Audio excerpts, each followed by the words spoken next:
안녕하세요. 5월 28일 목요일입니다. 오늘 함께 나눌 말씀은 창세기 49장 1절부터 15절까지의 말씀입니다. 세 번역으로 읽도록 하겠습니다. 야곱이 아들들을 불러놓고서 일렀다. 너희는 모여라. 너희가 뒷날에 겪을 일을 내가 너희에게 말하겠다. 야곱의 아들들아, 너희는 모여서 들어라. 너희의 아버지 이스라엘이 하는 말에 귀를 기울여라. 르우벤아, 너는 나의 맏아들이요 나의 힘 나의 정력의 첫 열매다. 그 영예가 드높고 그 힘이 드세다. 그러나 거친 파도와 같으므로 또 내가 아버지의 침상에 올라와서 내 아버지의 침상을 더럽혔으므로 내가 으뜸이 되지는 못할 것이다. 시므온과 레위는 단짝 형제다. 그들이 휘두르는 칼은 난폭한 무기다. 나는 그들의 비밀 회담에 들어가지 않으며 그들의 회의에 끼어들지 않을 것이다. 그들은 화가 난다고 사람을 죽이고 장난삼아 소의 발목 힘줄을 끊었다. 그 노여움이 혹독하고 그 분노가 맹렬하니 저주를 받을 것이다. 그들을 야곱 자손 사이에 분산시키고 이스라엘 백성 사이에 흩어버릴 것이다. 유다야, 너의 형제들이 너를 찬양할 것이다. 너는 원수의 멱살을 잡을 것이다. 너의 아버지의 아들들이 내 앞에 무릎을 꿇을 것이다. 유다야, 너는 사자 새끼 같을 것이다. 나의 아들아, 너는 움킨 것을 찢어 먹고 굴로 되돌아갈 것이다. 엎드리고 웅크리는 모양이 수사자 같기도 하고 암사자 같기도 하니 누가 감히 범할 수 있으랴. 임금의 지휘봉이 유다를 떠나지 않고 통치자의 지휘봉이 자손 만대에까지 이를 것이다. 권능으로 그 자리에 앉을 분이 오시면 만민이 그에게 순종할 것이다. 그는 나귀를 포도나무에 매며 그 암나귀 새끼를 가장 좋은 포도나무 가지에 맬 것이다. 그는 옷을 포도주에다 빨며 그 겉옷은 포도의 붉은 즙으로 빨 것이다. 그의 눈은 포도주 빛보다 진하고 그의 이는 우유빛보다 힐 것이다. 스불론은 바닷가에 살며 그 해변은 배가 정박하는 항구가 될 것이다. 그의 영토는 시도네까지 이를 것이다. 이사갈은 안장 사이에 웅크린 뼈만 남은 나귀 같을 것이다. 살기에 편한 곳을 보거나 안락한 땅을 만나면 어깨를 들이밀어서 짐이 나지고 압제를 받으며 섬기는 노예가 될 것이다. 아멘. 오늘 우리가 함께 묵상할 말씀은 창세기 49장의 전반부 내용입니다. 앞서 48장에서 야곱은 요셉의 두 아들인 에브라임과 므낫세를 자신의 아들로 삼음으로써 요셉에게 두 지파의 복을 주었습니다. 이러한 배경 속에서 이제 야곱은 나머지 아들들을 모두 불러 모아 그들의 앞날에 대해 말합니다. 야곱이 말합니다. 너희가 뒷날에 겪을 일을 말하겠다. 이 표현은 임종을 앞둔 상태에서 상속에 관한 이야기를 하거나 유언을 남기는 차원을 넘어서 이스라엘 각 지파들의 미래를 바라보는 관점을 담고 있습니다. 야곱의 말에는 축복과 평가가 함께 담겨 있고 훗날 역사 속에서 드러날 방향까지 내다보고 있습니다. 이 장면은 한 아버지의 마지막 말이면서 동시에 하나님 백성의 미래를 향한 증언처럼 들리기도 합니다. 2절 말씀입니다. 야곱의 아들들아, 모여서 들어라. 너희의 아버지 이스라엘이 하는 말에 귀를 기울여라. 야곱이자 이스라엘, 한 사람의 이름이 두 개로 불리는 이 순간 한 가족의 이야기가 하나님 백성 전체의 이야기를 담아내고 있음을 느끼게 합니다. 창세기 전체를 관통해온 질문, 곧 하나님이 주신 복이 누구를 통해 이어지는가가 이 자리에서도 다시 드러납니다. 야곱은 평생 아들들을 지켜보았습니다. 그들의 선택을, 그들의 성품을, 그리고 그들이 살아온 방식을 보아왔습니다. 그리고 그 삶의 방향이 만들어낼 미래를 말하고 있습니다. 먼저 등장하는 르우벤은 맏아들입니다. 나의 힘, 나의 정력의 첫 열매, 그 영예가 드높고 그 힘이 드세다 라는 표현 속에는 장자로서의 기대와 가능성이 담겨 있습니다. 그러나 이어지는 평가에서 그는 으뜸이 되지 못할 사람으로 선언됩니다. 아버지의 침상을 더럽힌 사건 때문입니다. 창세기 35장에 단 한 줄로 짧게 기록된 그 사건은 가정의 질서를 무너뜨리는 일로 여겨졌고 결국 그는 장자의 위치를 지키지 못하게 됩니다. 본문은 그를 물처럼 끌어 넘치는 사람으로 묘사합니다. 감정과 욕망을 제어하지 못한 삶이 결국 그의 장자의 자리를 잃게 합니다. 어떻게 시작했는가 보다 어떻게 살아가고 있는가가 길을 결정합니다. 시므온과 레위는 함께 언급되었습니다. 이 두 형제를 묶는 공통점은 세겜 사건에서 드러난 폭력입니다. 야곱은 그들의 칼을 난폭한 무기라고 부르며 그들의 모임에 참여하지 않겠다고 선언합니다. 아버지가 아들을 향해 거리를 두는 이 말에는 깊은 단절이 담겨 있습니다.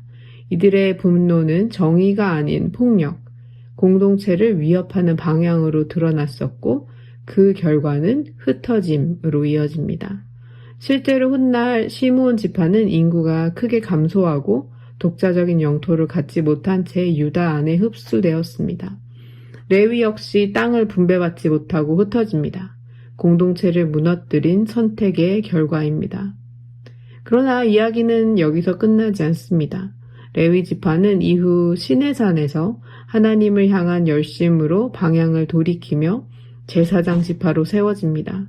땅을 상속받지 못하고 흩어짐은 여전하지만 이스라엘 전체에 퍼져 하나님을 섬기는 제사장 직분을 감당하게 됩니다.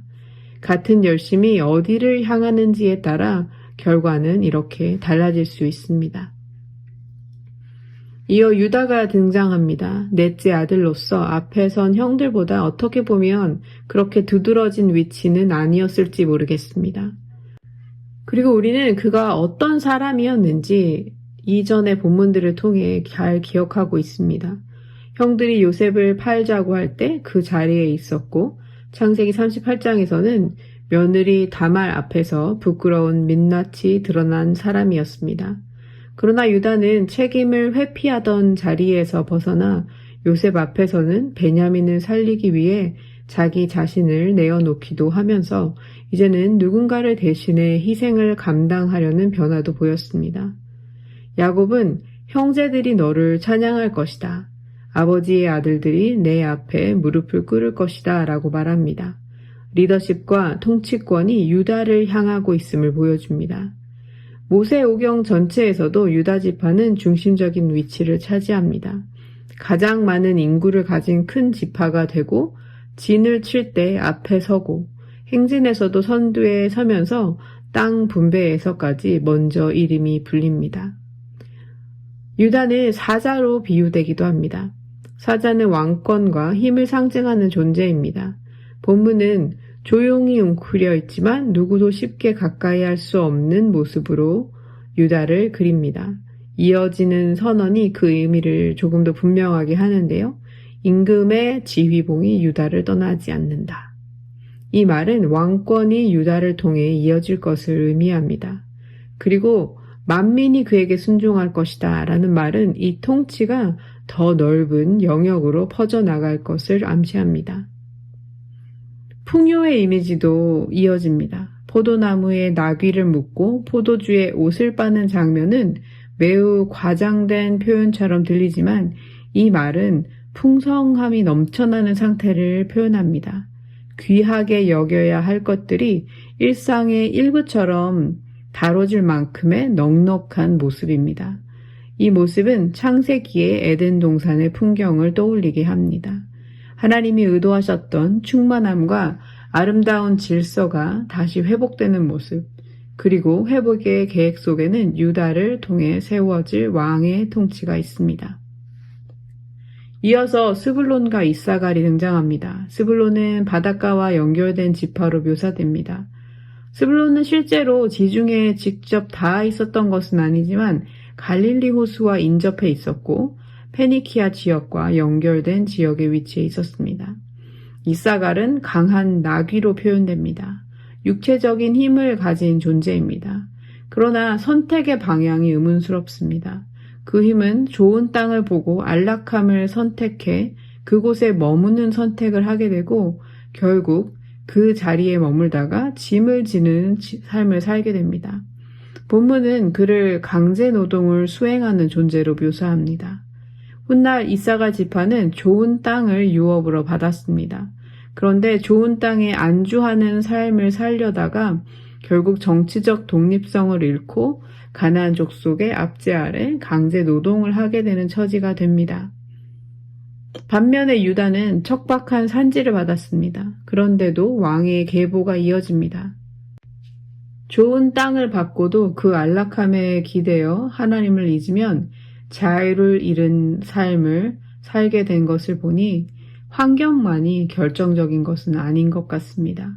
우리에게 주어진 환경이 넉넉하든 척박하든 우리의 우선순위가 무엇이며 누구를 의지하는가가 참 중요한 것 같습니다. 야곱의 아들들을 향한 이 마지막 말은 하나님의 방식이 역사 속에서 어떻게 드러나는지 보여주는 증언과도 같습니다. 으뜸으로 시작한 사람이 그 자리를 지키지 못하고 별 기대가 없었던 사람이 중심에 서기도 합니다. 분노는 결국 관계를 깨뜨리고 공동체에서 멀어지게 하고 힘이 있어도 안락함을 선택하면 자유를 잃게 되기도 합니다.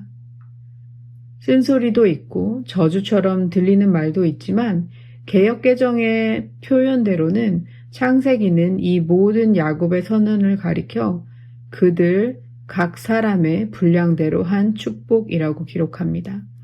하나님께서 주시는 것은 궁극적으로는 사랑과 생명입니다.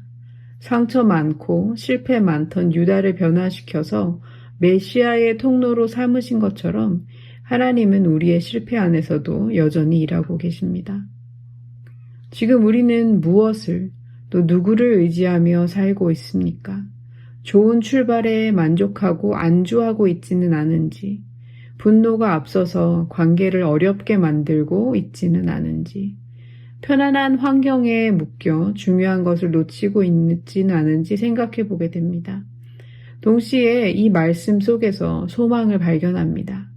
유다 지파에서 나신 그분, 유다의 사자이시자 죽임을 당한 어린 양이신 분, 예수 그리스도께서 이미 우리 가운데 함께 하십니다. 우리의 모습이 어떠하든 그분은 여전히 우리를 붙드시고 인도하시는 분이십니다. 그래서 우리가 붙들어야 할 것은 나에게 주어진 상황이나 환경이나 조건이 아니라 어떠한 상황 속에서도 주님을 신뢰하며 함께 걸어가는 동행하는 삶인 것 같습니다. 오늘 나눈 말씀 생각하면서 함께 기도하겠습니다. 하나님 아버지, 오늘도 말씀을 통해 우리의 삶의 방향을 돌아보게 하시니 감사합니다. 야곱의 말을 통해 우리의 크고 작은 선택과 삶을 향한 우리의 태도가 어떠한 결과로 이어지는지를 생각해 보게 됩니다. 주어진 좋은 환경에 안주하지 않게 하시고 분노가 관계를 무너뜨리지 않게 하시며 또한 편안한 환경에 묶여 가장 본질적이고 중요한 것을 놓치지 않도록 주님 우리에게 아버지의 마음을 보여주시고 또 그 사랑으로 그 인내로 은혜로 살아가게 해주십시오.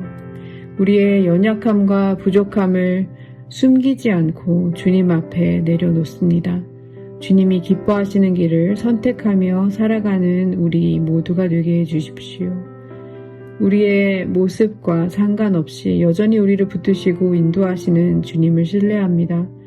유다의 사자로 우리에게 오신 예수 그리스도와 함께 오늘 하루도 살아가게 해주십시오. 좋으신 우리 주 예수 그리스도의 이름으로 기도합니다. 아멘.